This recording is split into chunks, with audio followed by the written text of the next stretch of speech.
Muy buenas noches a todos y a todas. Bienvenidos a este diplomado en su quinta versión, diplomado en prevención, atención y seguimiento a víctimas y sobrevivientes de violencias en niñez, adolescencia y mujer.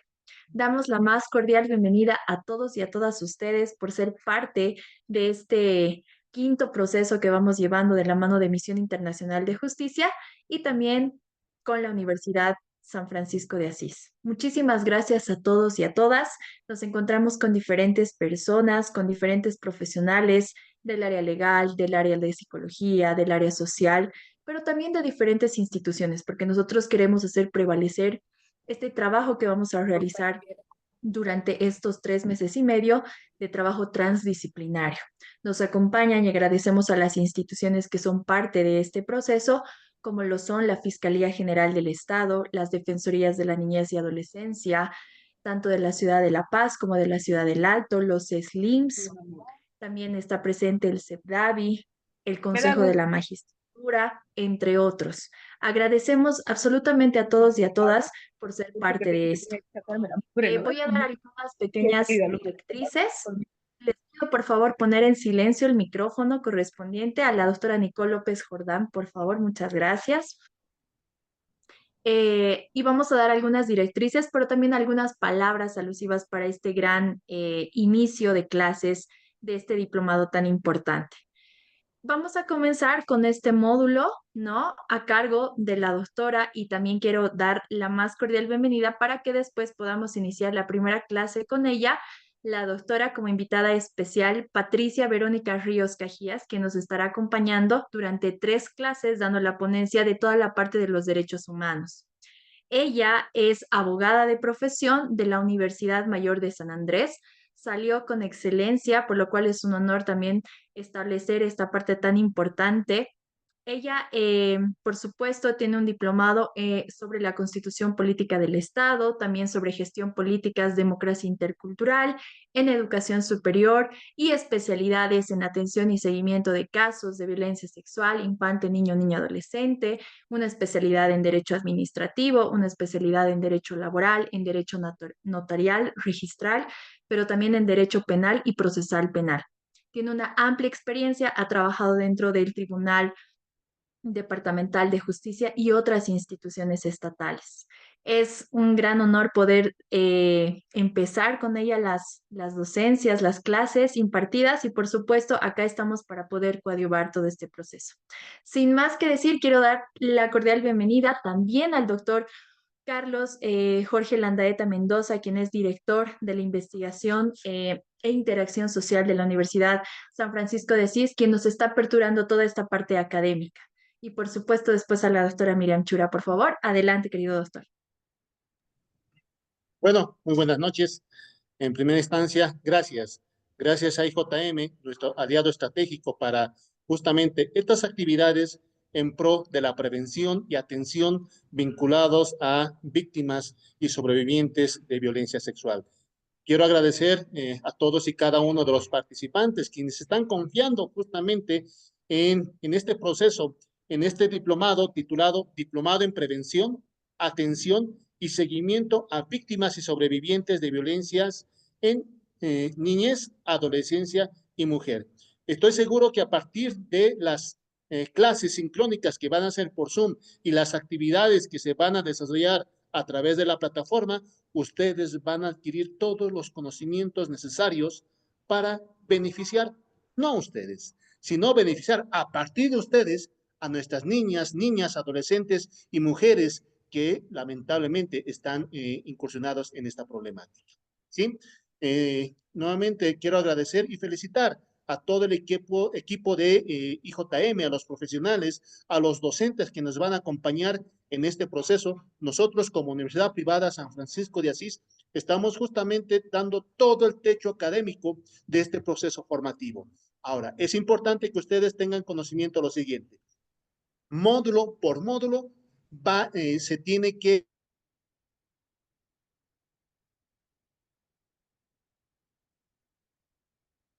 realizar el diplomado, obviamente el certificado de diplomado. ¿Sí? No quiero quitar más tiempo, así que nuevamente felicidades a IJM por esta iniciativa, por este tipo de coordinación y vamos a iniciar justamente el día de hoy el proceso de formación postgradual en el diplomado. Gracias. Muchísimas gracias, doctor. Doctora Miriam, por favor.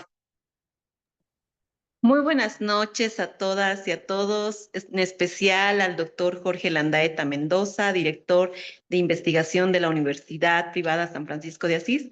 Estamos muy agradecidas también a todas las autoridades de las distintas instituciones que confían y creen en el trabajo tan importante que viene realizando ya 18 años de servicio, Misión Internacional de Justicia.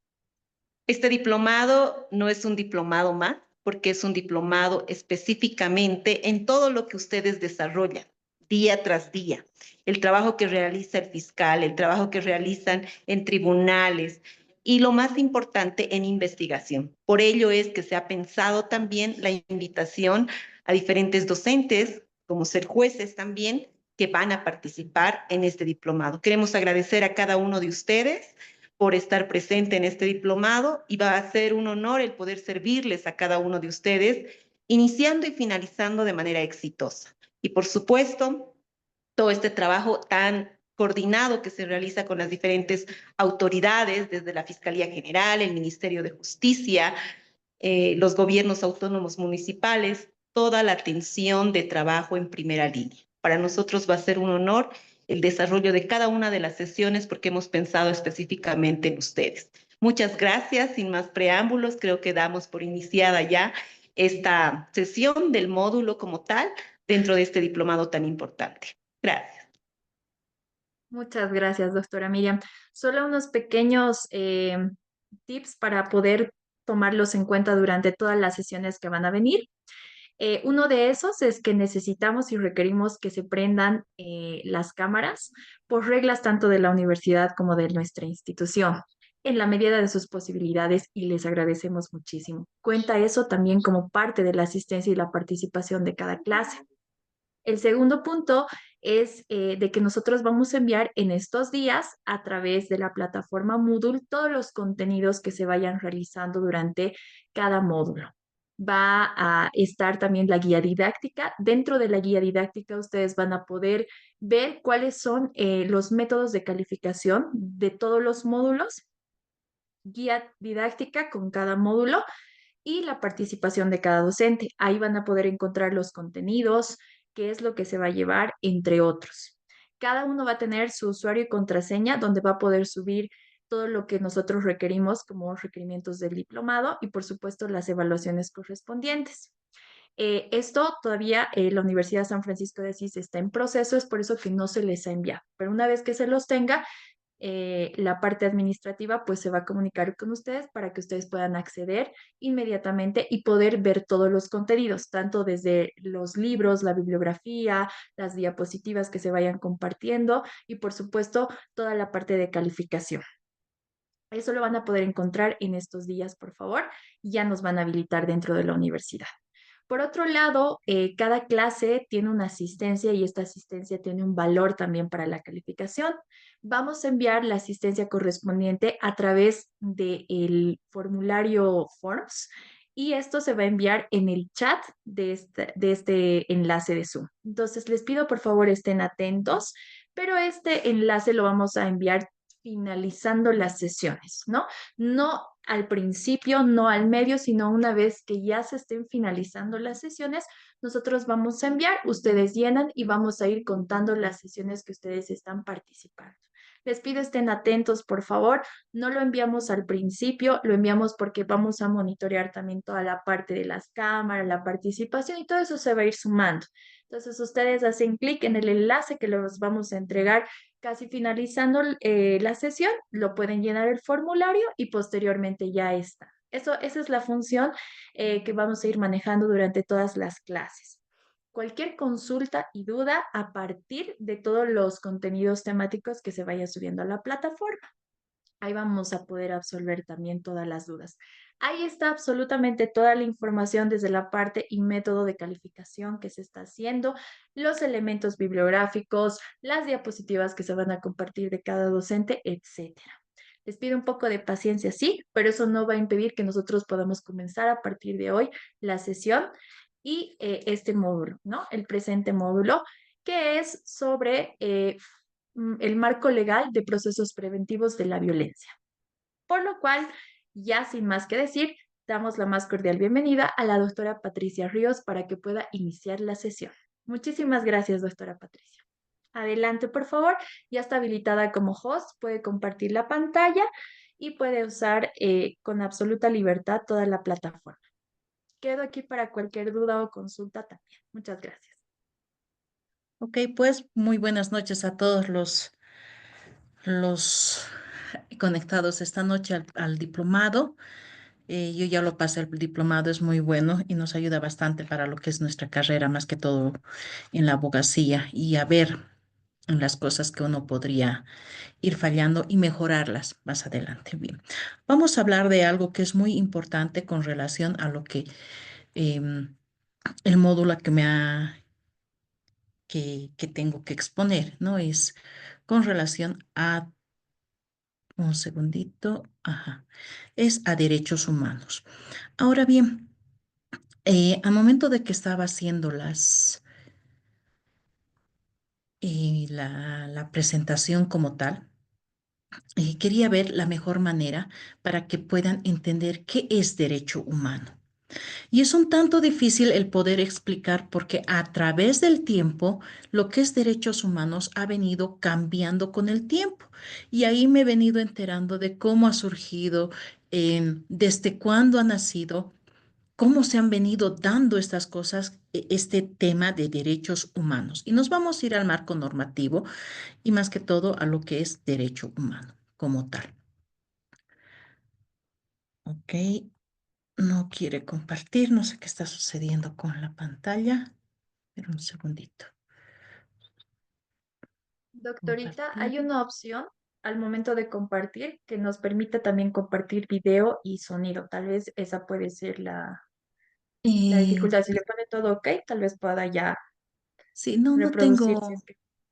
no estoy con, ok, a ver, Se ve la bien. pantalla, se ve la Sí, pantalla. pero no quiere avanzar.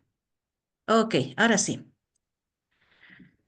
Vamos a ir viendo qué es, desde un inicio, qué es un derecho humano. u- lo que nos han conceptualizado como derecho como tal, ¿no? Entonces, veremos que un derecho humano había sido un valor que tiene todas las personas, estantes y habitantes, no importa de dónde, pero estantes y habitantes, que habitamos un espacio territorial. Todo ser humano tiene derecho, absolutamente todo. No hay uno solo que no lo tenga.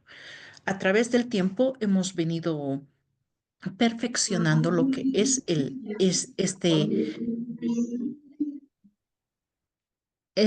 estos derechos, ¿no? Y nos dice que son valores que el ser humano tiene por el solo hecho de ser persona y que le han pertenecido desde siempre. Son derechos innatos de la persona desde que nace hasta que muere. Y aquí hay una excepción, porque tenemos que tener en cuenta que nuestra constitución política del Estado, que es la Magna, no solamente reconoce desde el nacimiento de la persona. Si vemos el Código Civil, dice desde el concebido vivo. ¿Qué significa? Desde el momento que ya que el ser se está formando dentro de la madre, este ser ya tiene un derecho humano, pero eso lo vamos a ver más adelante. ¿Ya? Los derechos humanos son derechos inherentes a todos los seres humanos, sin distinción de nacionalidad, lugar de residencia, sexo, origen, nacionalidad, étnico, color, religión, lengua. No importa la condición que esta persona tenga, sea discapacitado, con algún defecto, con alguna enfermedad, qué sé yo, con cualquier tipo de característica especial que lo diferencie de otra persona, este ser humano tiene derecho y no es renunciable.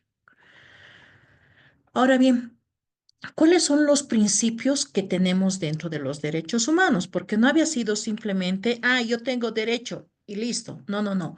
Dentro de esto tenemos principios que nos dan, ¿no? Entre ellas es la universalidad, que por el simple hecho de ser hombre, sin importar ninguna de las características de la persona, no nos pueden privar de nuestros derechos. Si yo voy al extranjero, voy a tener el mismo derecho que las otras personas, obviamente cumpliendo las leyes de este país. Por ejemplo, si yo me voy a los Estados Unidos como turista, no voy a poder trabajar porque mi visa no me lo permite, pero tengo el derecho de transitar por ese país libremente sin ser perseguida. ¿No es cierto? Entonces, esos son los derechos que nos reconocen a nivel mundial. Si bien estamos en un país, nosotros tenemos que obedecer las leyes de ese país, ¿no? Y si no queremos ser expulsados de los mismos, entonces tenemos que cumplir los derechos o las leyes que rigen ese país para que ese país también respete nuestros derechos. Es imprescriptible. Nuestros derechos no se extinguen. No por estar enfermo, no por estar detenidos, estos derechos no se extinguen. Vayamos al tema precisamente de qué sucede con las personas privadas de libertad. El único derecho que les está restringido a ellos es la libre locomoción. Por otra parte, tienen derecho a la salud, tienen derecho a una vida, tienen derecho a una vivienda, tienen derecho a la alimentación, tienen derecho a trabajo ahí dentro. Entonces, hay derechos que no son irrenunciables y que son imprescriptibles, que no se extinguen con el tiempo, no se extinguen con la condición de persona que tenga el ser humano. Son irrenunciables. Como seres humanos, nosotros no podemos renunciar a nuestros derechos. Decir, no, yo renuncio a mi derecho de la libre locomoción y me voy a encerrar en mi casa solito, cumpliendo una sentencia que no tengo. No, la misma vida nos impulsa a seguir lo que tenemos que hacer. Podría estar encerrada en mi casa, pero en algún momento voy a tener que salir. Entonces no puedo renunciar a mis derechos que son propios y que la misma vida en el transcurso del tiempo nos ha venido otorgando. Poseen una naturaleza irreductible y siempre vigente, sobre todo el poder de un grupo individual, resaltando las necesidades. Se tiene derechos humanos no solamente como persona individual, sino también como persona colectiva. Y nuestra Constitución Política del Estado así lo reconoce, la libre asociación. Nos reconoce como persona jurídica y como persona natural, pero nos vamos a ir más al tema de lo que es un derecho humano como persona individual, porque lo que es derechos colectivos los vamos a ver más adelante. ¿No es cierto? Entonces, se protegen en igual medida a todo ser humano. Nuestros derechos son tan valederos como los derechos de otras personas. Yo no tengo más derecho que otra persona por ser profesional. No tengo más derecho por ser mujer que por ser hombre. No tengo más derecho por ser una ama de casa que una persona que trabaja todo el día o que una persona que es mantenida. No tengo más derechos. Todos tenemos derecho en igualdad de condiciones. El Estado, así como nosotros, personas, estantes y habitantes, tenemos que ir equitativamente con lo que son nuestros derechos. ¿Qué significa? Muchas veces nosotros nos quejamos, o sea, vemos en nuestra querida ciudad de La Paz los bloqueos, los, las marchas que hay en nuestra ciudad de La Paz, porque nos dicen que son derechos de ellos, ¿cierto? Son derechos de ellos, pero también tienen que tener en cuenta que estos derechos terminan donde empiezan nuestros derechos. ¿Qué de nuestro derecho de la libre locomoción? Que ellos están perjudicando, nos van a decir, nosotros tenemos derecho a una reivindicación de nuestros salarios justos. Sí, tienen toda la razón, pero están vulnerando nuestro derecho a, qué sé yo, a ir a trabajar, porque nos están arriesgando a llegar tarde al trabajo, a sufrir un descuento, a poner en riesgo de esa manera nuestra estabilidad laboral. Entonces, tenemos que tener en cuenta que nuestros derechos terminan donde empiezan los derechos de las otras personas. Y tenemos que respetarlos, porque si no, sabemos que hay consecuencias. La trascendencia de la norma positiva. En en la antigüedad, mucho antes, se se ha visto por necesidad de plasmar todas estas normas. ¿Qué es la norma positiva? El escribirla, el ponerla en un papel. Por ende, se va poniendo cuáles son los derechos que la persona individual como tal tiene en el transcurso del tiempo, ¿no? Para que estos derechos sean protegidos ¿por quién? ¿Por mi vecino? ¿Por el compañero que está a mi lado? No. El Estado es el que garantiza la protección de estos derechos. Estos derechos principales no varían en el transcurso con el transcurso del tiempo. Por ejemplo, el derecho a la vida no se ha inmutado, sigue siendo el mismo derecho a tener una vida, contar con vida. Yo no puedo ir y quitar la vida a una persona por el simple hecho de que el día de hoy me he levantado enojada y tengo que desquitarme con alguien. Y así esté enojada, no me da derecho a que yo como persona vaya contra el derecho de otra persona, ¿no? Entonces, a raíz de esto, han venido surgiendo distintas modificaciones de lo que es el derecho, ¿no? Tenemos los derechos de primera generación, que son aquellos derechos que se atribuyen a las personas como ciudadanos pertenecientes a un determinado estado y que suponen una serie de barreras y de exigencias frente al poder del Estado. ¿Y cuáles son estos derechos que se tienen como individuos? Derechos civiles, derecho a la vida, derecho a la vida en el sentido estricto, ¿no? Al hombre, el tema de la pena de muerte. Nosotros como Estado no tenemos en nuestro Código Penal la pena de muerte porque hemos suscrito tratados donde nos comprometemos a respetar lo que es la vida de las personas y por ende no podemos insertar en nuestro Código Penal la pena de muerte. El aborto, que es otra discusión que se ha venido con el tiempo, porque muchas de las mujeres dicen, pero es mi cuerpo, yo decido, cierto, es su cuerpo, ellas deciden, pero no deciden sobre el bien, el ser ya concebido. Por eso el aborto también es un delito que está penado en nuestro derecho penal. El derecho a una integridad, a no a tener lugares de esparcimientos, lugares donde desarrollarnos física y psicológicamente, el hecho de vivir, por ejemplo, en una familia donde reina la violencia, es vulnerar este derecho de la integridad física. ¿Por qué? Porque estamos dañando la psiquis de la persona o de las personas que están viviendo ahí. Estas personas que viven en este tipo de ambientes normalmente crecen, no con desórdenes, ¿no? Pero crecen con ciertos traumas, o se escuchan un grito y se alteran fácilmente, o sea, se asustan. ¿Por qué? Porque todo el tiempo o sea, están ahí en alerta, como los gatos, ¿no? Al gato usted se está durmiendo y le acaricia de golpe, el gato va a saltar. Lo mismo sucede en este tipo de personas. A cualquier grito o cualquier persona que levante la voz, esta persona se va a asustar y se va a alterar. Y eso también es una vulneración. Nosotros tenemos, y esto está consagrado también en nuestra Constitución Política del Estado, porque nosotros tenemos que tener en cuenta que hemos suscrito tratados que vamos a ver más adelante, lo que es el bloque de constitucionalidad. Derecho a la seguridad personal, a la nacionalidad, migración, asilo. ¿Qué sucede cuando una persona está siendo perseguida políticamente? ¿No? Teme por su vida y obviamente tiene que huir, salir del país a otro país para precautelar su vida. Este país le va a dar acogida para precautelar precisamente eso, su derecho a la vida y a una seguridad personal.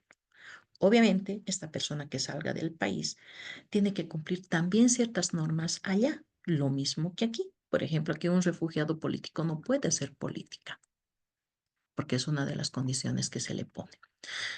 Otro derecho, los derechos políticos. Derecho a una asociación política, como vemos ahora que ya estamos en cerca y puertas a una elección presidencial que vamos a tener en el mes de agosto. Y ahí vamos al derecho de asociarnos libremente. ¿Qué sucede con los partidos políticos? O sea, la gente que quiere competir o ir a una elección tiene que primero formar un partido político y es la libre asociación que nos da la posibilidad, la misma constitución política del Estado, ¿no? De asociarnos libremente. Irán pues al Tribunal Electoral, sacarán los libros, recabarán las firmas correspondientes en los 9 departamentos para que se les dé una personería a nivel nacional y así poder contender y participar en esa gesta eleccionaria, como lo están haciendo ahora. Tenemos derecho a una reunión, tenemos derecho a reunirnos como persona para dilucidar problemas que tenemos. Por ejemplo, aquí en el edificio nos reunimos como la asociación de copropietarios para ver qué tipo de problemas hay para dar solución. ¿Por qué? Porque es un derecho que nos ha dado la Constitución Política del Estado, el derecho de acceder a cargos públicos. Lastimosamente, en nuestro país, medio difícil acceder a un cargo público si no tenemos un padrino por detrás. No en todos los casos, no quiero que me malentiendan, pero en la mayoría de las ocasiones suele suceder eso, ¿no? Tenemos que tener un padrino por detrás que nos esté avalando para poder acceder a este cargo. Y ahí ya estamos rompiendo este derecho principal, que es el derecho a acceder a un cargo público. Vayamos más adelante. Con el transcurso del tiempo se han venido incrementando nuevos derechos. No nos hemos quedado simplemente en los derechos políticos y económicos. Más adelante se ha venido gestando lo que son los derechos de la segunda generación, que es el conjunto de derechos de prestación, que consiste en especificar aquellas prestaciones de las personas y los pueblos. Aquí estamos hablando de algo mucho más grande. Antes éramos individuos, personas como tal, individual. Ahora estamos hablando no solamente de una persona, sino de grupo de personas, de grupo de pueblos, consistente en la obtención de prestación de cosas o de actividades dentro del ámbito económico-social frente a las personas y grupos que detenten el poder del Estado y frente a los grupos sociales dominantes. Ahí entonces van estas personas colectivas, tienen derechos frente a terceros colectivos también. ¿Y cuáles son estos derechos? Los derechos económicos, sociales y culturales. Conjuntos de derechos, prestaciones especifican aquellas prestaciones de las personas y pueblos consistentes en la obtención de una prestación. Por ejemplo, la clasificación. ¿Cuáles son la clasificación? Tenemos derecho al trabajo, derecho sindical, derecho a la seguridad. ¿Qué sucede, por ejemplo? A ver, voy a poner un ejemplo de la alcaldía. Yo no sabía que en la alcaldía existía un sindicato de trabajadores, pero sí había existido. Había existido ese sindicato de trabajadores. No, o sea, muchas veces como funcionarios públicos no sabemos que tenemos este tipo de derechos de reunirnos como asociación, como una célula sindical dentro de nuestro trabajo, como lo han hecho en la alcaldía y existe. Ese es un derecho que está reconocido como tal y que es un derecho de segunda generación y que nosotros lo podemos poner en práctica. Derecho a la seguridad social, beneficios sociales. ¿Qué significa? Esto es que cada empleado tiene el derecho de contar con un seguro de salud que sea pagado por el patrón. ¿No es cierto? Derecho a la alimentación, al vestido, vivienda digna. Y esto lo tenemos consagrado en la Constitución Política del Estado. Una vivienda digna, salud, educación, y no solamente para personas, sino también nuestra Constitución ha ido mucho más allá, porque ahora nuestra Constitución involucra no solamente a los individuos como tal, los que vivíamos en la ciudad, sino que ya ha ampliado estas sus garantías a las a las poblaciones indígenas. Antes nos metían a todos a las anteriores constituciones políticas del Estado, estábamos todos inmersos en, en el mismo grupo, pero ahora nuestra constitución política del Estado ya nos ha dividido. ¿No? Los pueblos indígenas originarios campesinos incluso tienen su propia norma, su propia ley por la cual pueden ser juzgados, la ley de deslinde, pero que ese no es nuestro tema el día de hoy. Entonces, a través del tiempo, nuestra constitución ha venido modificándose, ganando más espacio, especificándonos los derechos que tiene cada individuo. Por ejemplo, mis derechos como ciudadana aquí en la ciudad de La Paz no van a ser los mismos que en el campo. Yo no voy a ir como persona natural y decirles, yo tengo derecho a tener una parcela aquí. Me van a sacar tostando de ahí. ¿Por qué? Porque uno, yo no habito en esa región. Yo no soy comunaria de ahí. Yo no presto servicio social ahí. Entonces, los derechos de la comunidad van a ser diferentes con relación a los de la ciudad. No en esencia, pero sí en la magnitud en los que se va a repartir, por ejemplo, el repartir su tierra, ellos saben cómo manipular y no nos van a dar, a nosotros de la ciudad, no nos van a dar una parcela porque no vivimos ahí. Entonces tenemos que cumplir ciertas normas para acceder a los derechos que ellos tienen allá. ¿No es cierto? Entonces yo tampoco le voy a poder otorgar, qué sé yo, un espacio aquí en mi departamento a alguien del campo y decirle esto va a ser tuyo. ¿Por qué? Porque no lo conozco, no sé quién es y no está cumpliendo los requisitos que la sociedad exige para acceder a ello. Entonces, para que nosotros podamos tener los derechos que la misma ley nos otorga, tenemos que aprender primero a respetar los derechos de las otras personas y sobre todo respetar las leyes, ante todo. Tercera generación. Los derechos de tercera generación se hacen referencia a la existencia en los últimos años, junto a la constancia y reivindicación de los tradicionales derechos de unos nuevos derechos humanos surgidos como consecuencia de la especificidad de las circunstancias históricas actuales y que responden ante todo al valor solidaridad. Veamos cuáles son estos derechos de los pueblos que surge en consecuencia de las circunstancias históricas actuales que comprende ante todo el valor de solidaridad. Reciben varios nombres, por ejemplo, los derechos de las comunidades, lo que hemos estado hablando con anterioridad, ¿no? La cooperación, la solidaridad, que más lo conocen como un AINI en los campos, ¿no es cierto? La clasificación de estos derechos son el derecho de la autodeterminación de pueblos, derechos al desarrollo, derecho a un medio ambiente sano, derecho a la paz. El tema de este derecho a un ambiente sano, creo que ninguno lo tiene porque todo nuestro ambiente está totalmente contaminado. No es increíble cómo nos han venido envenenando no solamente con los pesticidas, sino también con ciertos químicos que les ponen en nuestros alimentos, en nuestra lluvia es más ácida, nos contaminan, o sea, ese derecho nosotros ya como estantes y habitantes de la Tierra no lo tenemos en ninguna parte del mundo, podría asegurar, porque con todo lo que sucede alrededor, ese derecho ya ha sido totalmente vulnerado no solamente por los gobernantes, sino también por los que gobiernan y tienen poder a nivel internacional.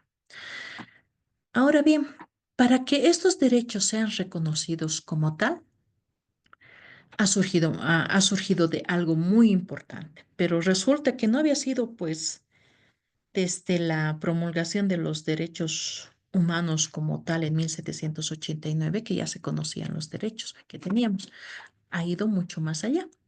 Ya había iniciado el año 3000 antes de Cristo. ¿Y qué decían? ¿Quiénes no tenían derecho? Aquellas personas que eran débiles y estaban en el grupo de los vencidos no tenían ningún tipo de derechos. Estos eran esclavos y no tenían derecho absolutamente a nada. Vamos a ir avanzando. En el año 3000 o 539 antes de Cristo, Ciro el Grande, tras la conquista de Babilonia, anuncia que todos los esclavos eran libres. ¿Y qué ha pasado con esto? Al emitir esta epístola, este Ciro el Grande, el rumor se ha expandido por toda la tierra. Y como se ha expandido por toda la tierra, porque no solamente eran los esclavos ya eran libres, sino también que tenían libertad de escoger una religión, lo que antes no podían hacer, ¿no? Entonces llega hasta Roma y en el año 27 antes de Cristo dieron cuenta que las personas seguían ciertas leyes naturales, como les iba diciendo, ¿no? Así nace la ley natural, que es la ley ante cual se basa cualquier tipo de ley positiva, porque primero vemos los usos y costumbres que se tiene en determinado lugar para luego positivizar esta ley natural y plasmarla en un documento y que sea obedecida por todos. Posteriormente, el año 1000, después del año 2015, en Inglaterra nace la Carta Magna, ¿no? O sea, o la gran carta, conocida como la Carta Libertatum. Fue un documento inglés aceptado por el rey Juan I de Inglaterra, más conocido como el rey Juan sin tierra, ante el acoso que éste sufría constantemente por los problemas sociales y las graves dificultades en la política exterior, ¿no? Por el tema de invasión de otros países para la conquista y toma de territorio. Entonces, han visto la necesidad de incorporar ciertas normas, ciertas leyes que lo protejan a este Estado. Pero esto no acaba aquí. No, entonces se dispone cuáles eran los derechos que el juez como tal no podía invalidar, el rey, perdón, no se podía invalidar ciertos derechos, ni siquiera el rey podía invalidar ciertos derechos, ¿no? Posteriormente, en el año 6028, nace el British Petition of the Right, donde se establece las libertades específicas en la materia que el rey está prohibido a violar. Ya, aquí ya está mucho más específico. ¿Por qué? Porque no solamente se le está dando derechos al individuo como tal, sino también que está indicando cuáles son los derechos que el rey no puede violentar de ninguna persona, ¿no? Y se le limita, se le pone un alto, porque recordemos que antes lo que decía el rey se hacía. Pero aquí en el año 628 ya nace ese elemento, ¿no? Decirle al rey, tú tienes competencia para hacer estas cosas, pero no puedes hacer estas cosas. No puedes ir contra los derechos de los individuos, ¿no? Nace el Parlamento inglés antes del periodo previo a la Guerra Civil Inglesa. Seguimos hablando del año 1628, dado el consentimiento real de Carlos I en junio del mismo año. Continuamos. En el mismo año, no, miento, en el año 1689 se establecen las limitaciones a los poderes del soberano y establecen los derechos del Parlamento y las normas para la libertad de expresión en el Parlamento. ¿Ok? Entonces aquí ya no se está limitando lo que es simplemente el rey, sino también en este año 1689 ya se está delimitando cuáles eran los derechos que tenían o los poderes que tenía el mismo Parlamento. Entonces ya les estaban poniendo reglas, qué cosas podían hacer y qué cosas no podían hacer, cuánto tenía que durar su mandato en el Parlamento, cuánto podían permanecer ellos en el poder. Ya se ha ido separando estas cosas, delimitando para que las personas no se queden perpetuados en el poder. En el año 1700, listo, llegamos al periodo de la Ilustración. ¿Se acuerdan lo que ha sucedido el año 1700? Obviamente no existíamos ninguno de nosotros, pero ahí nace la revolución industrial, la imprenta, ferrocarril y por ende muchos más derechos, mucho más facilidad de transitar de un lugar a otro. ¿no? Entonces se desarrolla en el mismo tiempo en Rusia, Francia, Gran Bretaña, Alemania, Países Bajos, Italia, España, Portugal y las columnas del hemisferio occidental. El movimiento culminó en la Revolución del Atlántico, especialmente con éxito en las resoluciones americanas. Y aquí es donde se da ya la base para lo que ha sido la Declaración de los Derechos. ¿Ve? Sale. ¿Qué es lo primero que sale? La independencia del Imperio Británico, ¿no? La independencia de los Estados Unidos. ¿Con qué? Los Estados Unidos con Bill of Rights, la Declaración Francesa de los Derechos del Hombre y del Ciudadano. Aquí es donde ya empieza a surgir el movimiento que más adelante todas las naciones y todos los pueblos los vamos a ir adoptando. En 1777, la Declaración de Independencia de los Estados Unidos, que ha sido leída solemnemente en Filadelfia, constituye todavía hoy uno de los textos más innovadores. Recordemos que la Constitución Política del Estado como tal de Estados Unidos sigue siendo la misma desde que se ha fundado lo que es ahora Estados Unidos. Lo único que eh, han ido modificando como tal tienen un nombre especial a las modificaciones que le hacen, pero su constitución sigue siendo la misma en el transcurso de los tiempos, ¿no? Y aquí tenemos lo que antes era la base, con lo que han ido a la base a la Revolución Francesa, la igualdad, libertad, igualdad y fraternidad, que posteriormente ha sido adoptada. En el año 1789, la Revolución Francesa, los escritores del siglo XVIII contribuyeron a minar la base del derecho divino del rey. La corriente del pensamiento vigente en Francia era la Ilustración, cuyos principios se basaban en la razón, igualdad y la libertad, que ha sido más adelante conocida como la igualdad, la fraternidad, para poder iniciar lo que ha sido el levantamiento de todas estas naciones por el abuso que tenían los reyes ante la población, porque recordemos que la Revolución Francesa ha sido precisamente por toda la impotencia que ha tenido el pueblo que moría de hambre, mientras los reyes se daban sus grandes bacanales en sus palacios y su pueblo muriendo de hambre. Entonces, ahí ha sido el levantamiento de la misma gente para reclamar sus derechos a una vida digna, a una alimentación. Y ahí ha salido, ¿no? La igualdad, libertad, la fraternidad. Y desde ahí empezamos nosotros. La Ilustración había servido del impulso a las 13 colonias norteamericanas. Recordemos que en ese entonces Estados Unidos no tenía los 51 estados que ahora tiene, ¿no? Entonces solamente tenía 13 colonias para la independencia de su metrópoli europea. Tanto la influencia de la Ilustración como el ejemplo de los Estados Unidos sirvieron de trampolín ideológico para el inicio de la Revolución Francesa. La Declaración de los Derechos Humanos y del Ciudadano, aprobada cuando el 26 de agosto de 1789. Es uno de los documentos fundamentales, ¿no? Como ya hemos dicho, para la Revolución Francesa. Ahora, vayamos más adelante. Vamos a ver el enfoque para la aplicación de los derechos humanos. ¿Cómo vamos enfocando, haciendo el enfoque?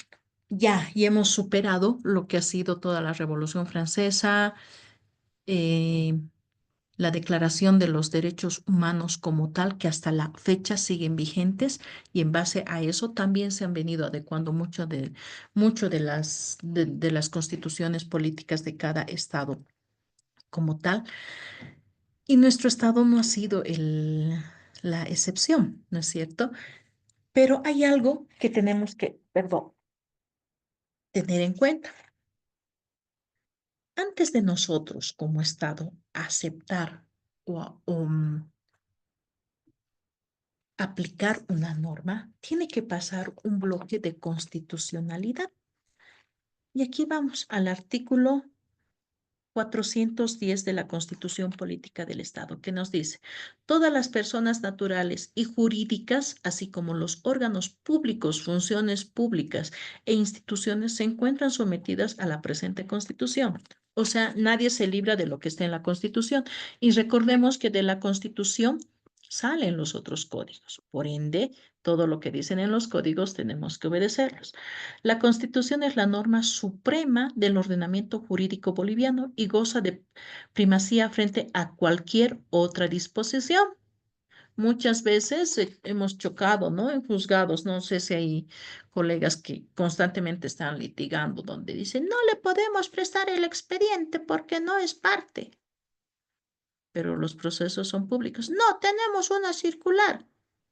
A ver, ¿la circular está por encima del código? ¿La circular está por encima de la Constitución? No, no lo está. Porque ya hemos dicho que la Constitución Política del Estado es la norma superior ante todo.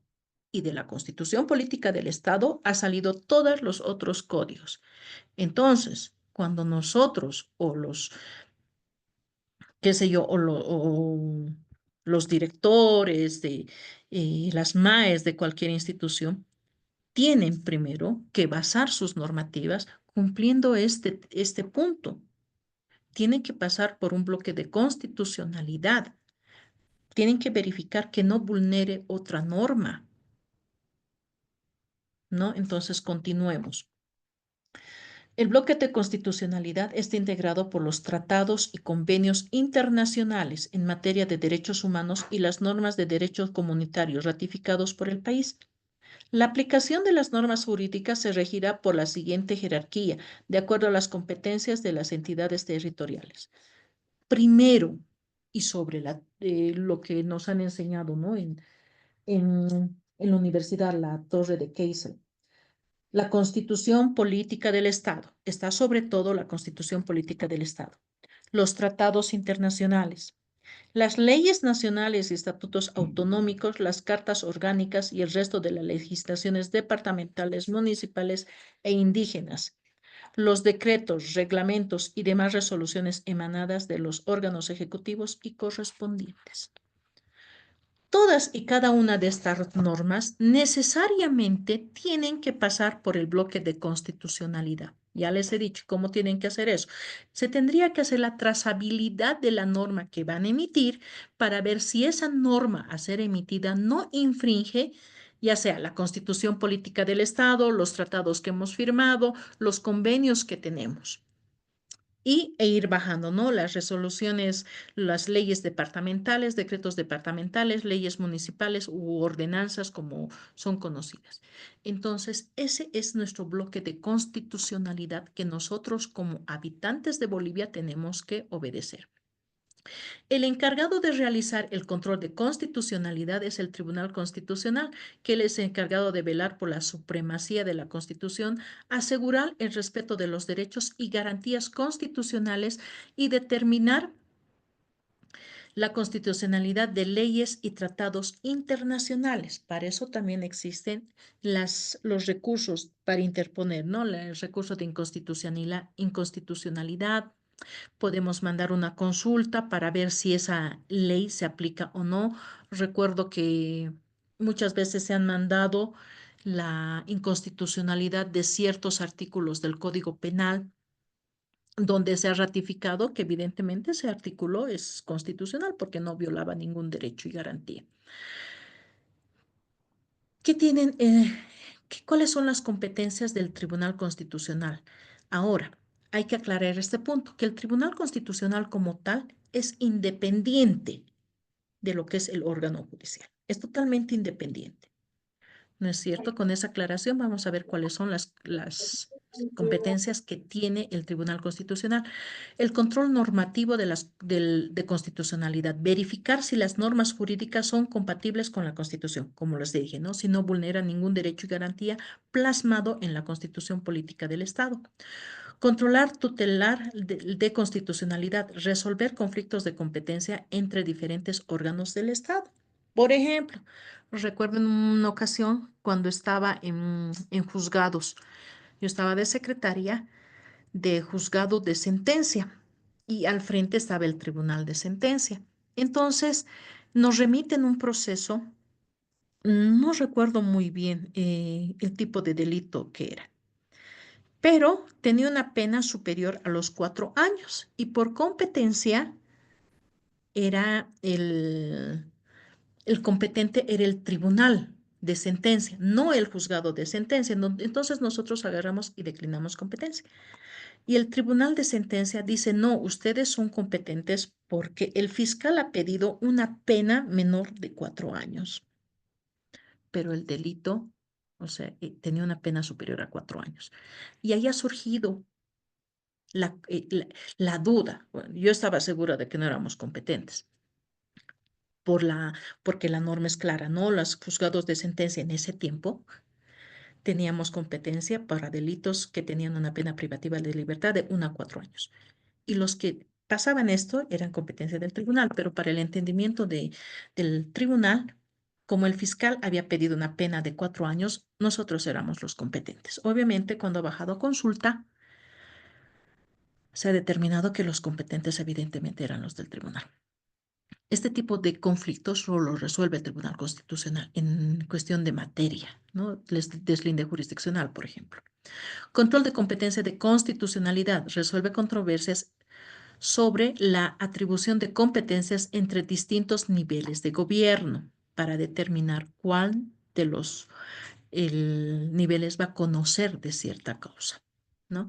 Control previo de constitucionalidad. Verifica si un tratado internacional es constitucional antes de ratificarlo. Recordemos que nosotros como Estado firmamos tratados y convenios con otros estados internacionales, pero no siempre los tratados van a ir en pos de lo que es nuestra constitución política del Estado. Entonces, esa es la atribución del Tribunal Constitucional, determinar si estos tratados que se va a firmar están dentro de lo establecido, dentro de lo que rige nuestra constitución política del Estado. Ahora vamos a ir a un principio que es muy importante ahora, en nuestra época, que es el principio de favorabilidad y progresividad. Esto se aplica más que todo en lo que es el tema penal. Más adelante, me imagino que en los otros módulos, y lo van a ver, sin duda alguna, lo que son los delitos, a lo que estamos enfocados, a lo que está enfocado este diplomado, ¿no? El principio de favorabilidad, el Ya, principio de favorabilidad. te van a hablar de... Micrófonos, por favor. Ya, el principio de favorabilidad y progresividad. Vayamos, el principio de favorabilidad se establece que es el caso que en duda en caso de duda o conflicto, siempre se va a aplicar a favor de la persona que está siendo procesada, ¿no? ¿Qué significa? Por ejemplo, en un proceso, qué sé yo, de violación, si exista la duda de que esta persona ha cometido el delito, no se lo va a sentenciar porque no se ha logrado la convicción en los jueces. Por eso es tan importante el recabar en su momento todas las pruebas que demuestren que esa persona es culpable, porque ante la menor duda lo va a favorecer le va a favorecer esta persona. Puede que sea culpable, puede que no lo sea, pero como abogados tenemos que asegurarnos de hacer el trabajo que se nos ha asignado. Ojo, no por hecho de que sea nuestro cliente, nosotros lo vamos a querer sacar inocente, ¿no es cierto? Si es culpable, va a tener nomás que pagar la pena. Y lo mismo de la contraparte. Si nosotros estamos acusando a un supuesto violador, a un supuesto agresor, si no hay las pruebas suficientes para condenarlo, vamos a tener nomás que asumir el hecho de que tal vez no lo condenen. Por eso es tan importante el recabar todo lo que en adelante vamos a hacer valer en un juicio. ¿No es cierto? El principio de favorabilidad. El principio se aplica en el ámbito de derechos fundamentales y se busca garantizar la máxima efectividad para el titular del derecho. la aplicación, ¿no? No existe, cuando existen dudas sobre la interpretación o aplicación de una norma que afecta un derecho fundamental, se debe optar por la interpretación que más le favorezca al titular del derecho. Lo mismo que como les decía, el principio de la favorabilidad siempre va a ir en pos, en favor de la persona titular del derecho. En este caso, como vamos a ver temas de violación, tipo penal, entonces si nosotros no logramos demostrar la convicción plena en el juzgador, puede que esta persona sea absuelta del delito. ¿No es cierto? El principio de progresividad es un principio que exige que los derechos humanos vayan fortaleciendo y ampliando gradualmente. El Estado debe adoptar medidas para garantizar el pleno ejercicio de todos los derechos y evitar su reducción o limitación. ¿Qué significa más que todo? La igualdad procesal ante todo que se tiene que tener entre partes. Por ejemplo, cuando nosotros pedimos ciertos requerimientos y no nos dan, pero la otra parte le da todo lo que quiera, una de dos, o estamos formulando mal nuestras peticiones, no estamos fundamentando como tiene que ser, o ya estamos entrando en la desigualdad procesal. Porque así como le da a la otra parte, también nos tiene que proporcionar a nosotros, pero no es pedir por pedir, ojo. Tenemos que saber fundamentar lo que estamos requiriendo y para eso precisamente se encuentra el artículo 306 del Código de Procedimiento Penal que establece la utilidad y pertinencia de la prueba, que ahora lo están aplicando bastante lo que son los fiscales, lo que antes no lo hacían. No nos dice, indique la pertinencia y tengo que decir para qué quiero esa prueba. Nos piden a nosotros como parte, qué sé yo, de la defensa, pero no le pide a la parte de la víctima. ¿Por qué? Porque la víctima supuestamente tiene el principio de credibilidad, pero muchas veces yo he visto que no todos los que dicen ser víctimas son víctimas. Y para eso precisamente está el tema de la investigación y el tema de la igualdad procesal.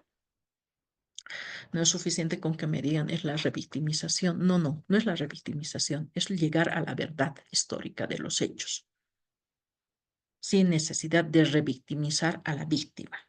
Pedir, ¿para qué? Para que se pueda averiguar lo que realmente ha pasado.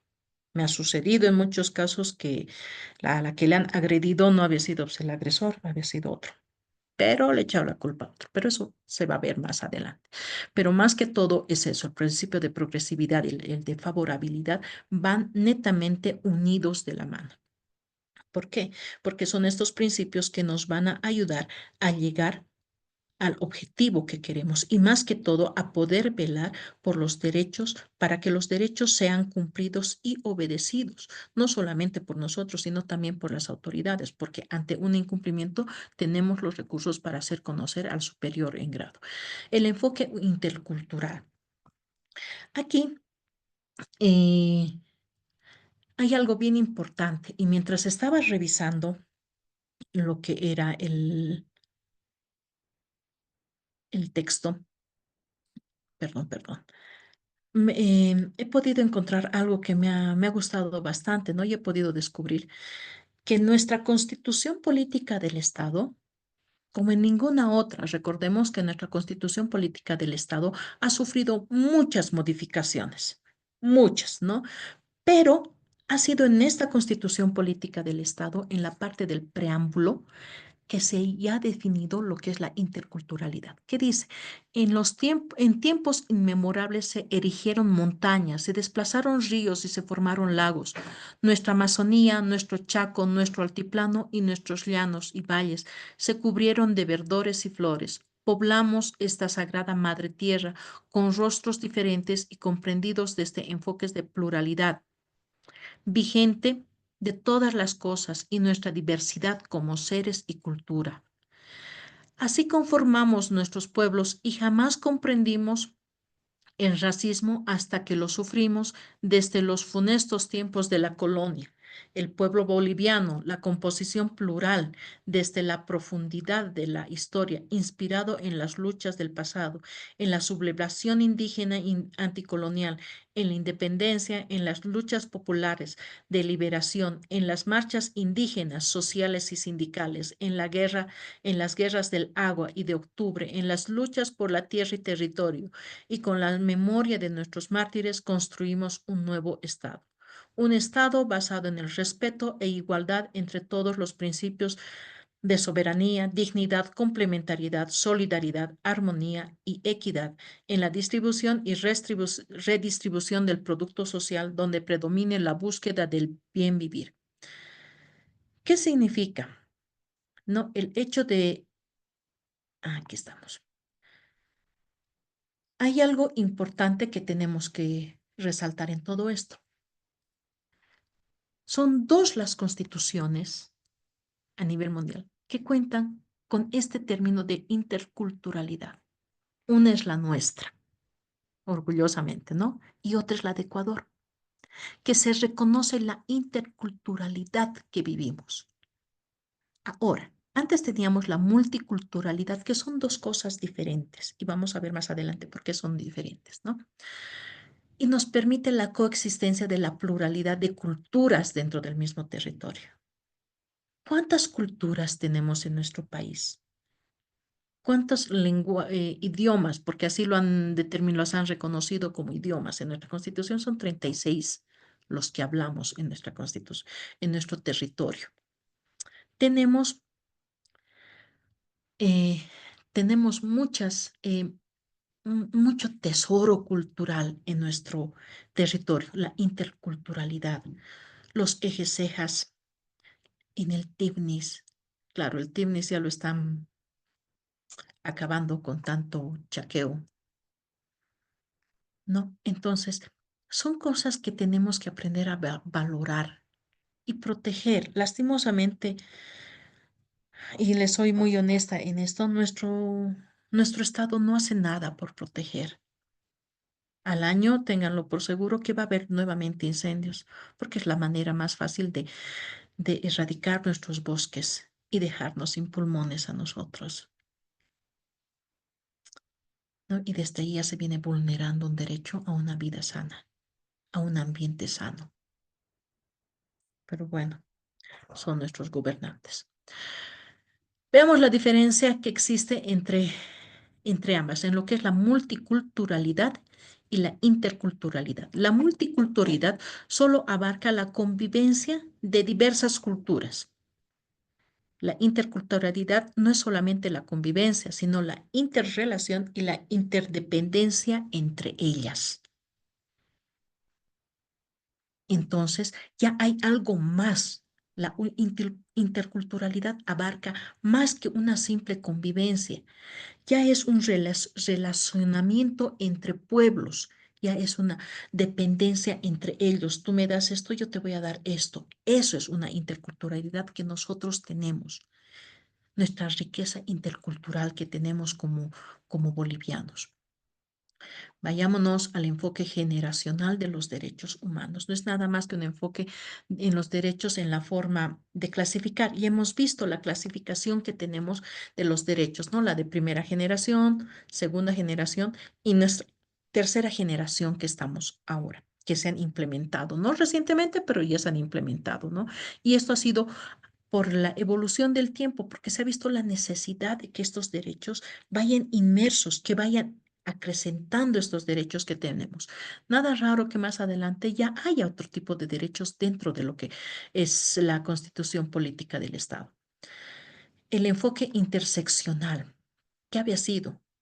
¿No? Había sido el reconocer que la discriminación y la desigualdad se manifiesta en formas múltiples, ¿cierto? Y se sobrepone. ¿Por qué? Porque hemos visto, ¿no? Y nosotros, yo lo he vivido muchas veces, y no es por hablar mal del Poder Judicial. Mil disculpas a los funcionarios y jueces que tal vez estén en el curso, pero así pasa.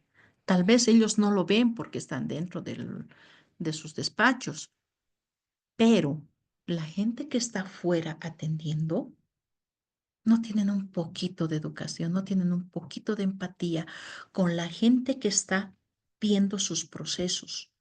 Tratan mal a la gente litigante. A los mismos abogados nos tratan mal. O sea, imagínense a abogados profesionales.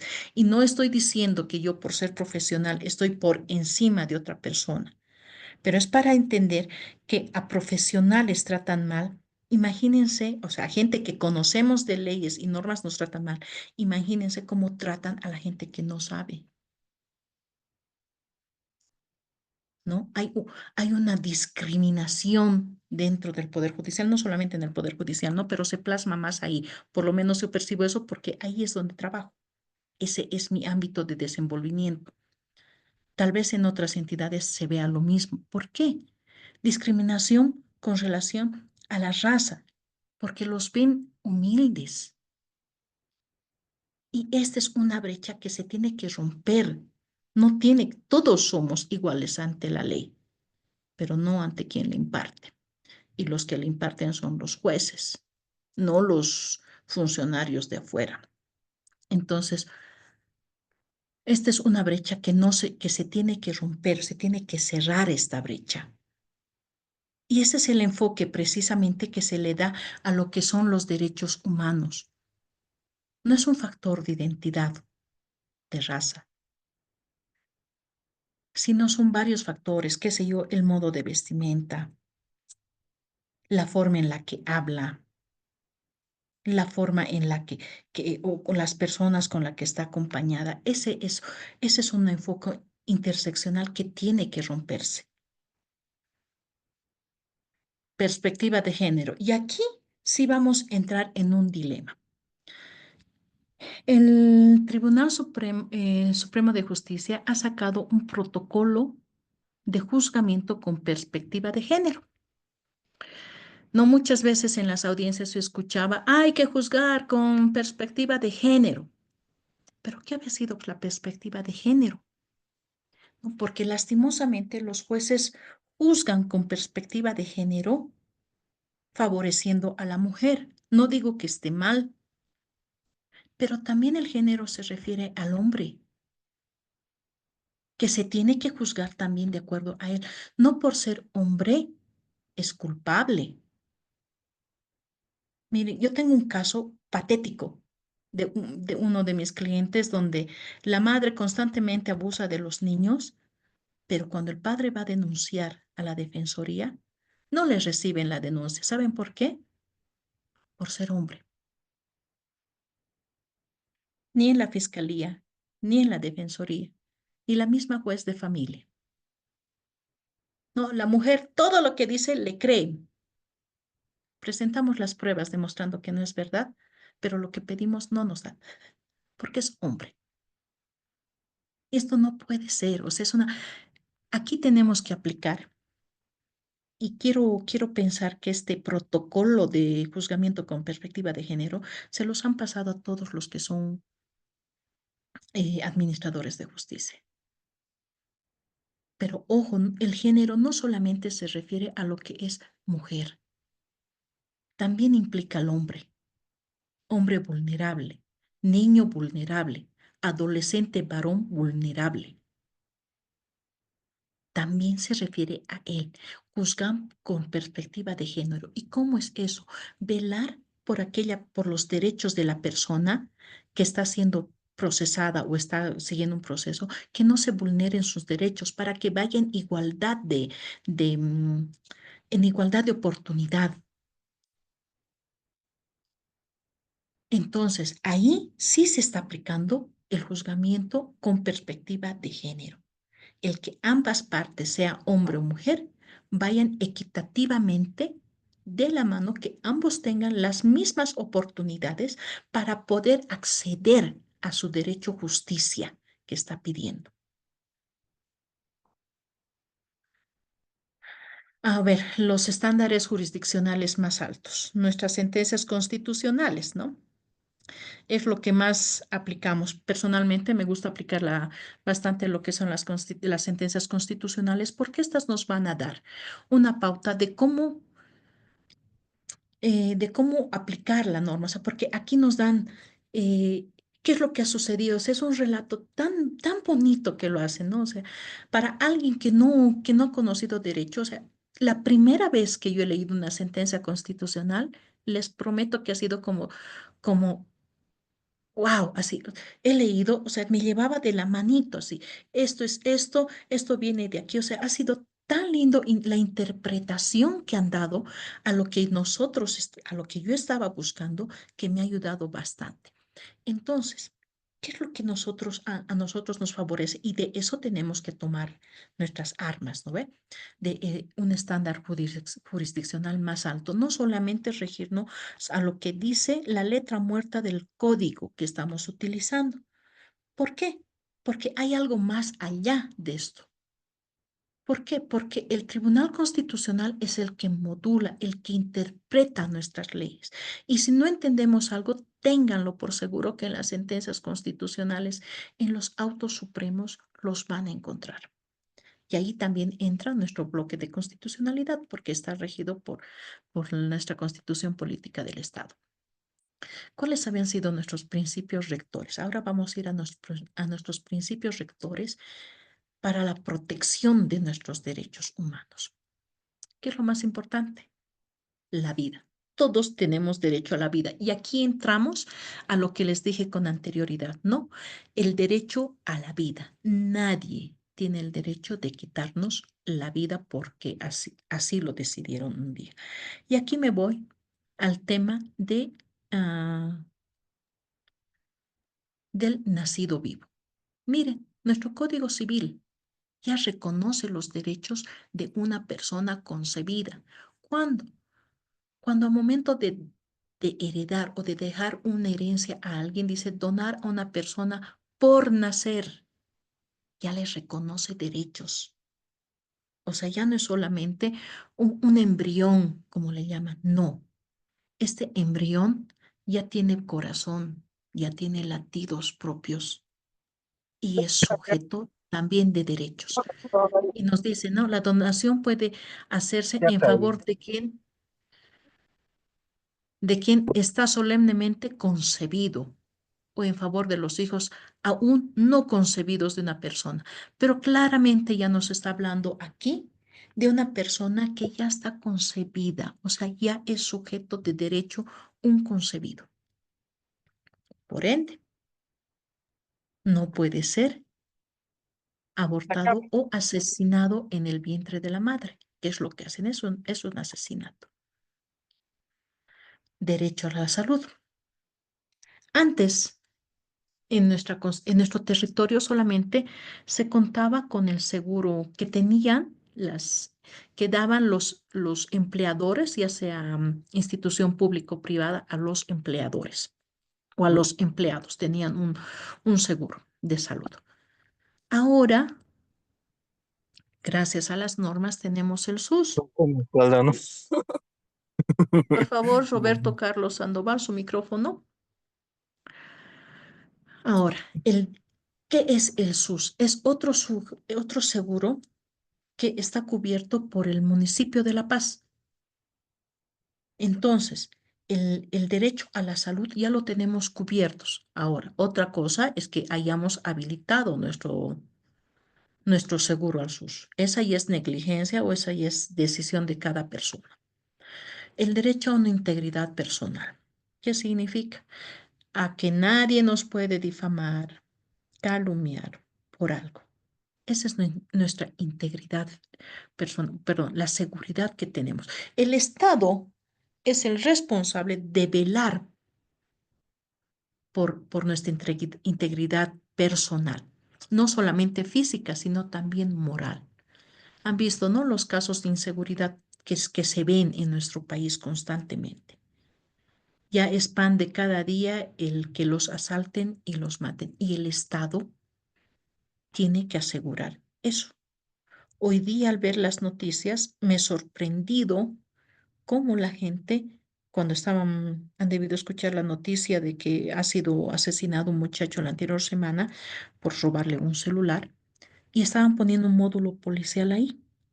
Y la gente que vende ahí se ha opuesto A ver, les están dando seguridad y se han opuesto a algo así. Los motivos no lo sé, pero el Estado estaba cumpliendo o está cumpliendo con dar seguridad a ese sector. Que lo acepten es otra cosa. Derecho a la libertad personal. Nadie nos puede retener, impedir nuestra libre locomoción. Derecho a una igualdad y no discriminación. Tenemos en nuestro ordenamiento jurídico la ley 045 de discriminación, ¿no es cierto? Entonces, más que todo, nos vamos a este tipo de normas. Normalmente, el Estado ya ha venido adoptando o implementando nuevas leyes para que se puedan cumplir todo lo que son nuestros derechos. Esperando que les haya gustado la clase. Eso es todo por el día de hoy. Muchísimas gracias. Gracias, doctora. Gracias, doctora. No sé si tienen preguntas. Gracias, doctora.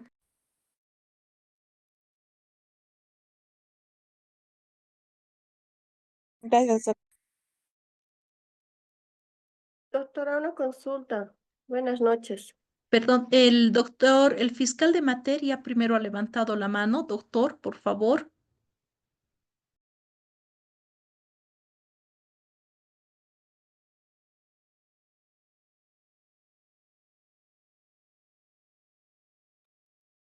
Doctora Maricruz Mendoza. ¿Quién está levantando la mano, por favor?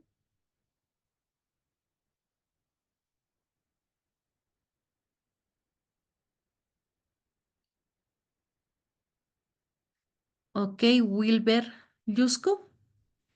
¿Cuál es su pregunta? Una consulta, licenciada, doctora, perdón. Lo siguiente, usted manifestaba con relación, por ejemplo, a lo que es los derechos humanos prácticamente de los pueblos originarios, dado que nosotros estamos en un país que se dice según la Constitución plurinacional. Pero hay una situación con esto, ¿no? Y eso lo he estado viendo yo más que todo aquí en la parte de Amazonía, bueno, parte de orientaciones a usuarios, donde prácticamente existe alta vulneración en expropiación de tierras prácticamente bajo el argumento de sus usos y costumbres. Es decir, por ejemplo, a personas de la tercera edad, por ejemplo, se los excluye dándoles la tierra a personas jóvenes, y eso quienes lo hacen prácticamente son las mismas autoridades originarias, los dirigentes sindicales de las comunidades, y lo hacen bajo la arguencia de que, no, ya no trabaja, no puede trabajar, entonces por ende ya no tiene derecho a la tierra, y los excluyen muchas veces a personas de la tercera edad de las comunidades, los expulsan y les quitan sus tierras. Y cuando ellos, por ejemplo, quieren acudir a la justicia ordinaria, ellos No les atribuyen permiten.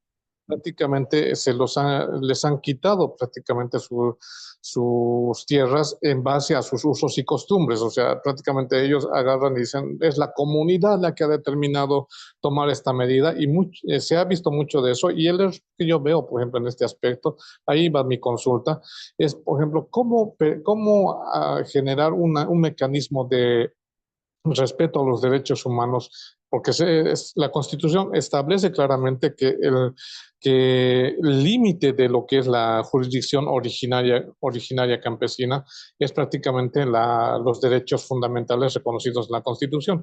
Pero ¿cómo garantizar ese respeto a los derechos fundamentales cuando lo que es la jurisdicción originaria campesina no se encuentra positivada?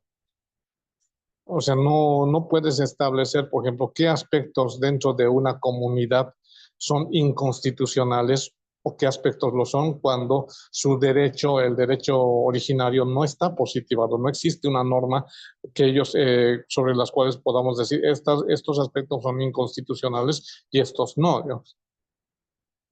Ok.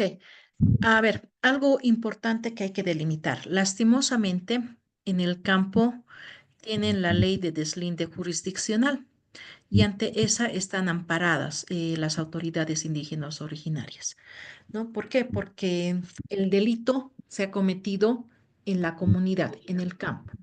El denunciante y el denunciado son de la misma comunidad, entonces se van a someter ante la ley. Ahora, lo que yo he visto y a mí me ha resultado, yo he pedido el deslinde jurisdiccional en otro proceso y me ha dado resultado, pero la otra parte, al haber este conflicto de competencia, cuando se ha mandado en consulta al Tribunal Agroambiental, ha vuelto aquí y cuando les han notificado a las autoridades, porque tenemos que tener en cuenta lo siguiente, que las autoridades de las comunidades cambian cada año. Y cuando ha vuelto acá, ha vuelto confirmando la resolución del juez Acuo y ha determinado que tomen conocimiento las autoridades indígenas originarios. ¡Oh, sorpresa! Las autoridades que estaban en curso, o sea, los que habían interpuesto el deslinde jurisdiccional a los que han notificado actualmente, ya no eran los mismos y han dicho nosotros no vamos a conocer de eso. Y otra vez la justicia originaria ha conocido de ello. Tal vez de esta manera aprovechar esta situación. ¿Por qué? Porque obviamente es un delito, pero tienen que hacer conocer de que la ley de deslinde jurisdiccional, como usted mismo lo ha dicho, tiene sus limitantes. Hay delitos que como tal no los puede conocer y no los debe resolver. Entonces, ante eso, ustedes tienen que interponer los recursos y hacer un recurso de una acción de cumplimiento. ¿No? O sí, una acción de cumplimiento porque se está vulnerando derechos de gente de la tercera edad, como lo ha dicho. Además, que esta persona de la tercera edad están en un grupo de doble vulnerabilidad, porque me imagino que son señoras, ¿no es cierto? Entonces son mujeres y son ancianos. Desde ese punto de vista podrían enfocar tal vez para que les den curso, ¿no? Y para de alguna manera poder sacar a flote este tema, ¿no? Para velar los derechos y garantías de estas personas. Pero es bastante complicado con los, con las autoridades indígenas originarias, porque ahí, cuando empiezan a hacer, no hay quien les pare, son tremendos. Pero también la ley indígena originaria tiene en su tribunal supremo. Tal vez se pueda acudir a ellos, doctor.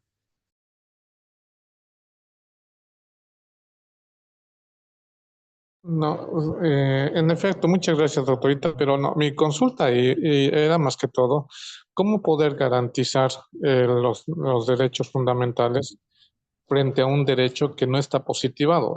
Esa era mi pregunta, porque la mayoría de las comunidades no tienen un código, digamos, que estuviera aprobado y que estuviera prácticamente conforme a la Constitución. Simplemente ellos Ya. entienden que sus usos y costumbres simplemente es el criterio muchas veces el criterio de la misma autoridad, que es justo y lo que no es justo, ¿ya? Ya, precisamente por el mismo hecho de que son usos y costumbres, también se tiene que tener en cuenta que hay derechos y garantías que se tienen que respetar dentro de lo que es la Constitución Política del Estado. Entonces, desde ahí ustedes tienen que hacer valer, porque ellos no están exentos del cumplimiento de lo que es la Constitución Política del Estado. Todos estamos sujetos, todos, estantes y habitantes. Entonces, desde ahí usted tiene que hacer el enfoque, que se está vulnerando, qué sé yo, el derecho a una vivienda propia. ¿No? Entonces, o sea, usted ya tiene que ver qué derechos se está vulnerando para poder exigir que se cumpla el mismo. Y esto se tiene que hacer mediante una acción de cumplimiento para que estas autoridades cumplan, porque sí se les puede accionar a las autoridades indígenas originarias. Y recuerde que una vez que se emite la sentencia constitucional, ya va a ser norma y va a tener de dónde agarrarse. No sé si he respondido su pregunta, Wilber. Está bien, doctorita, muchas gracias. Lalo Fuente. Gracias, doctora. Simplemente una observación. El sistema de la justicia indígena originaria campesina no tiene usos y costumbres, tiene un sistema de justicia como tal. Recordemos que tanto la jurisdicción ordinaria como la jurisdicción indígena originaria campesina están en el mismo rango constitucional y no se puede exigir a la jurisdicción indígena originaria campesina positivismo. No tiene usos y costumbres, eso es colonialismo, eso es reducción del sistema indígena originario campesino. Tiene un sistema judicial como tal. Depende, o sea, tiene un sistema de las comunidades, secretario general, tiene ya su central Ujú. y sus federaciones como tal. O sea, no cambiamos esa lógica de usos y costumbres. Gracias. Ok, muchas gracias por la aclaración, pero así tengan sus esquemas, no están exentos de cumplir la norma. Y más que todo la Constitución Política del No, Estado. Y nadie todos ha dicho eso, tenemos que doctora. obedecerles. Nadie ha dicho eso, doctora. Simplemente que no Sí, diga usos y costumbres. Es reducción, claro. doctora. Gracias, Ustedes gracias por la están... aclaración. Entonces, ya sabemos, las comunidades ya no tienen usos y costumbres, sino un esquema. ¿Una otra pregunta? Buenas noches. Buenas noches. Yo quería consultarle, doctora, ¿en qué queda el tema del ILE, no? Ya que el ILE tiene una sentencia constitucional.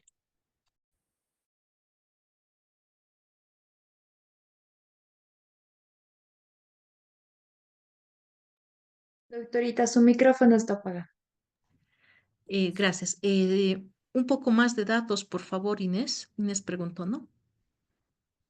No, soy Jimena, ¿no? Con relación Jimena. al ILE, cuando se utiliza o hacemos la sentencia constitucional en base a un adolescente, ¿no? Que ha sido víctima de un abuso sexual, que ella tiene un informe psicológico en que desea no tener al bebé, y sin embargo usted decía que hablaba que el derecho a la vida es primordial. Entonces mi consulta es, ¿cómo actuamos cuando existe el ILE, no? Porque el ILE está basado en una sentencia constitucional.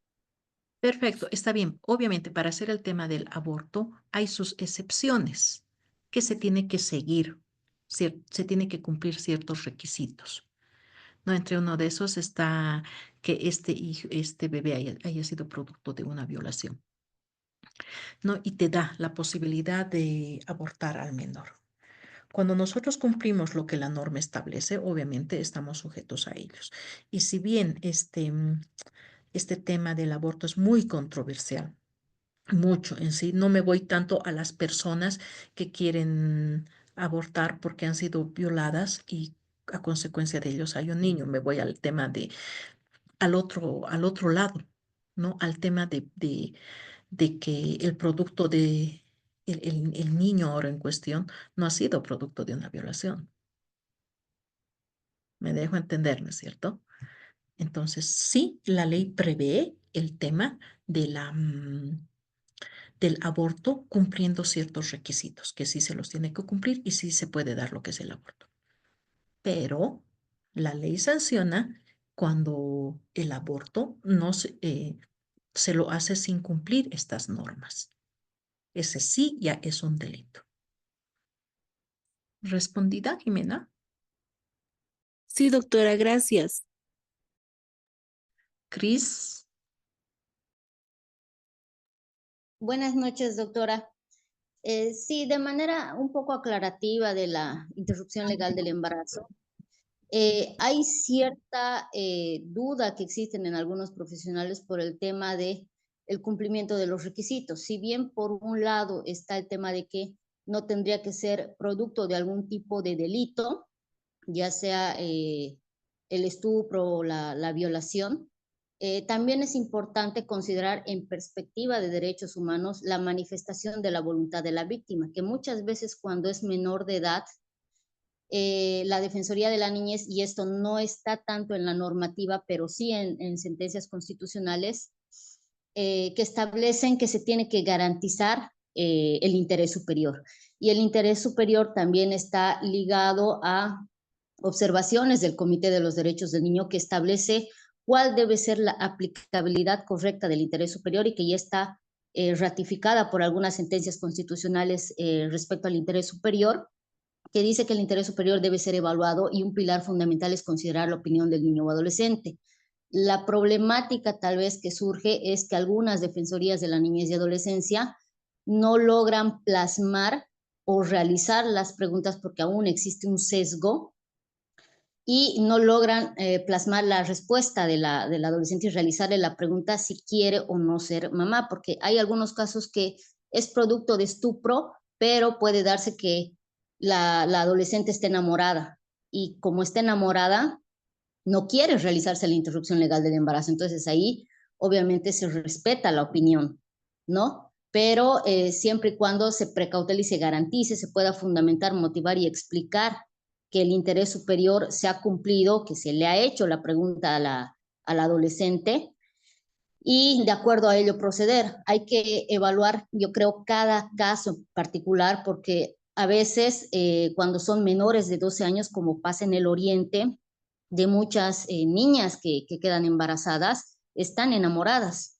entonces, y no quieren. Entonces es ahí el trabajo de la Defensoría de precautelar la integridad y el interés superior, el mejor desarrollo, porque en otros casos también se da de que si bien no hay delito porque existe una diferencia menor de 3 años entre adolescentes que han tenido relaciones sexuales consentidas y hay un embarazo, muchas veces pone en riesgo su vida y ahí también se aplica la interrupción legal del embarazo con un informe médico que determina que hay un riesgo, ¿no? En el parto, que generalmente pasa en las menores de edad, ¿no? Porque su cuerpo no está apto para dar a luz.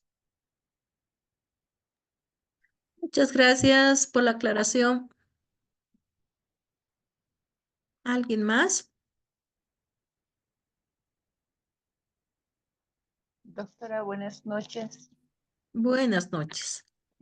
Tal vez acotando a lo que acaba de decir la colega, evidentemente hay que considerar cada caso, ¿no? Porque en algunas oportunidades, varios de los profesionales quienes somos psicólogos hemos intervenido incluso, y cuando se hizo ya la interrupción legal del embarazo de la víctima, han puesto en conocimiento de que ellas no estaban de acuerdo. Por eso creo que es muy importante considerar de que cada persona evidentemente puede poner un criterio, pero si tomamos en cuenta el interés superior del niño, también hay que prevalecer también en ese aspecto, ¿no? La particularidad, la historia de la persona a evaluar, la adolescente, las circunstancias, la madurez emocional y el contexto en el que pueda ella mantener una red de protección, no solamente tal vez de su entorno familiar, sino también institucional y como Estado, brindarle las garantías en las cuales ella evidentemente tenga las condiciones y la suficiente capacidad de poder asumir ese rol. Sin embargo, como lo dijo, no hay que considerar cada caso. Le agradezco mucho. Gracias. No, es bien cierto.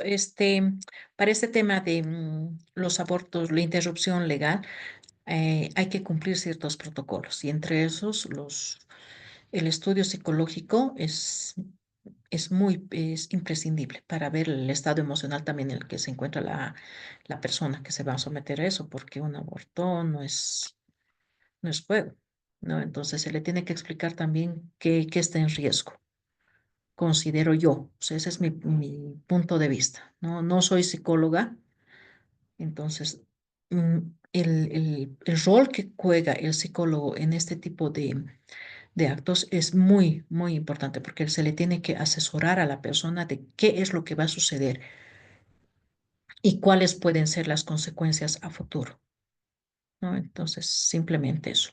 ¿Alguna otra pregunta más? No tanto como pregunta, sino que sobre el mismo tema, ¿no? Por ejemplo, mi área trabaja con personas con discapacidad. Entonces, en estos temas de violencia sexual contra mujeres con discapacidad, que además terminan en un embarazo, por ejemplo, no se considera tomar aceptar la decisión de la persona con discapacidad, independientemente de la discapacidad que tenga, ¿no? Y en muchos casos las han sometido a interrupciones legales del embarazo solamente por su discapacidad. Entonces sí es muy importante que primero este tema de la constitucionalidad, ¿no? Que es esa garantía que dan estas sentencias constitucionales sean aplicadas de manera correcta en cada uno de los casos y no a conveniencia o sino atravesados por los prejuicios o por las posiciones personales de quienes imparten justicia, ¿no? Creo que eso es un tema que siempre debe estar en el tapete de la discusión para que sobre todo se haga justicia. Muchas gracias, Paola. Cris, tal vez algo que acotar. Creo que ya no tenemos más preguntas. Si no hay más preguntas, la clase de hoy ha terminado y nos vemos el 2 para la siguiente clase. Doctora, una intervención, por favor, a modo de tocar el mismo tema. También, así como con las personas con capacidades diferentes o con discapacidad, se ve también la problemática de las menores que tienen padres que pertenecen a la religión cristiana, que no están de acuerdo. Y bueno, el interés superior del menor y es la decisión de la menor, pero se ve en una situación muy complicada cuando los padres pertenecen a una religión y no están de acuerdo con la interrupción legal del embarazo, sino que la víctima es la más afectada, ¿no? Y es la decisión de ellas las que se debe tomar en cuenta. ¿Qué se podría hacer en esas situaciones, por ejemplo?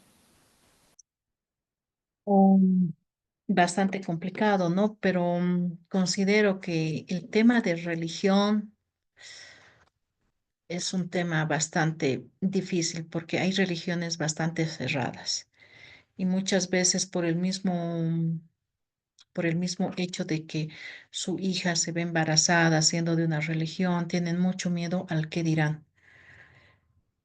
Y ahí sí se entra en una discusión entre lo que se debe y lo que se puede hacer, considero yo. Es una situación bastante complicada. Lo único que es a los padres darle el apoyo a la menor. Es lo único que podemos hacer. Porque si no se le da apoyo a la menor, ¿qué va a suceder? Ella va a ir, se puede practicar un aborto y por ahí muere en la intervención. Entonces, lo principal ante todo es también que los padres sepan, tengan una comunicación abierta con sus hijos. Ahora más que nada, antes sí era un tabú hablar de lo que es tener relaciones sexuales, era un tabú realmente, ¿no? Pero ahora las cosas son totalmente distintas y se puede hablar con los jóvenes y decirles y explicarles porque estos embarazos no deseados precisamente vienen por la mala información que tienen. Ellos piensan que a la primera vez que tengan relación no se van a embarazar. Mentira, con una vez es suficiente. Y si ya van a tener relaciones, enséñenles a tener, a cuidarse, a evitar embarazos. Y para eso es imprescindible hablar con los hijos. Decirle, mira, si tú haces esto, estas van a ser las consecuencias. Y por ende, o sea, no es que te vamos a facilitar la vida, pero vas a tener la responsabilidad de mantener un hijo. Tienes la capacidad para hacerlo, o sea, estás en la capacidad de hacerlo. Es hablar con los hijos, considero yo. ¿Es difícil? Sí, pero es preferible hablar con ellos que a la larga se esté viendo este tipo de cosas, ¿no? Los jóvenes ahora están en otro nivel, o sea, yo soy una persona mayor. Y en mi tiempo, así aunque les cueste, les suene chistoso, en mis tiempos no podíamos hablar libremente de lo que era tener relaciones sexuales. Teníamos que experimentar por nosotros, pero ahora ya podemos hacerlo. ¿Por qué? Porque si nosotros como padres no hablamos con ellos, van a buscar otra información, otro medio de información. Y este medio de información no siempre es el correcto, porque van a buscar al amiguito, van a buscar en el internet y no siempre les dan la respuesta que quieren. Y es mejor que es el padre quien les informe de todas estas cosas, para que cuando suceda algo así, la niña tenga la confianza para ir y contarle al padre y decirle o sea, qué van a hacer. No, y ante todo es eso, el apoyo que se les tiene que dar a los hijos, porque si no les damos apoyo como padres, sus hijos se van a salir de nuestras manos y las consecuencias son funestas. En esta época, las consecuencias de tener un hijo en la calle sin saber dónde está y con quiénes está, las consecuencias son graves. Entonces, nosotros como padres tenemos la obligación, pues, de protegerlos, ¿no? Eso dice, esos son los derechos humanos. Y ese es ese rol. Nosotros hemos decidido formar una familia sabiendo cuáles son las consecuencias de ello. Y una de esas son proteger a nuestros hijos. Y tenemos que hacerlo, ¿no? Los padres más que todo. ¿Alguna otra pregunta más? Buenas noches, doctora. Perdón, ha sido maravillosa. A mí me ha encantado su clase, tocar desde el inicio lo que es el derecho humano, lo que nosotros merecemos también como personas y lo que nosotros también tenemos que dar, ¿no? El trato hacia nuestro entorno. Doctora, no sé si tal vez, saliéndome del tema, podríamos conversar tal vez este tema que ya se ha venido tratando tal vez de manera oculta, ¿no? Es acerca de la violencia laboral. ¿No? Muchas veces aquellas personas narcisistas o aquellas personas que son misóginas y entonces vulneran los derechos humanos de los empleados o del personal, ¿no? Que se encuentra a su cargo.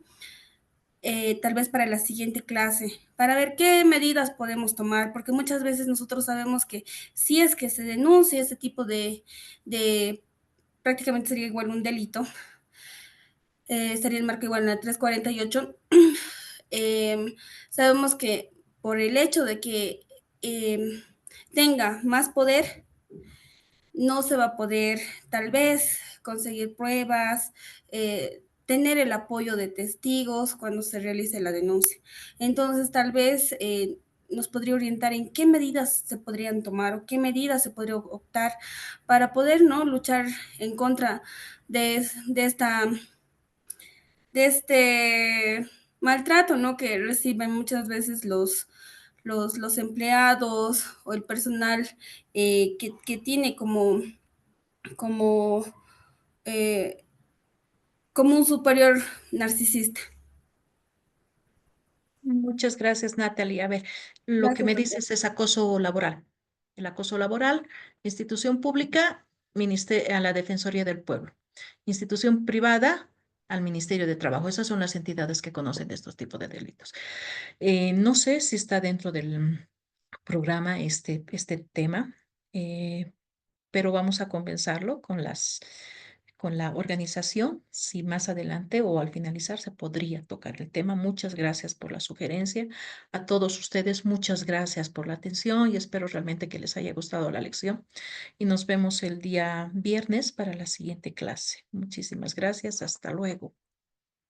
Hasta luego, doctora. Buenas noches, colegas. Hasta luego. Buenas Buenas noches. Gracias, hasta luego. Buenas Buenas noches, doctora. Gracias a todos. Buenas noches. Buenas noches, doctora. Hasta luego. Buenas Buenas noches. noches. Hasta luego. Buenas noches, doctora. Hasta luego.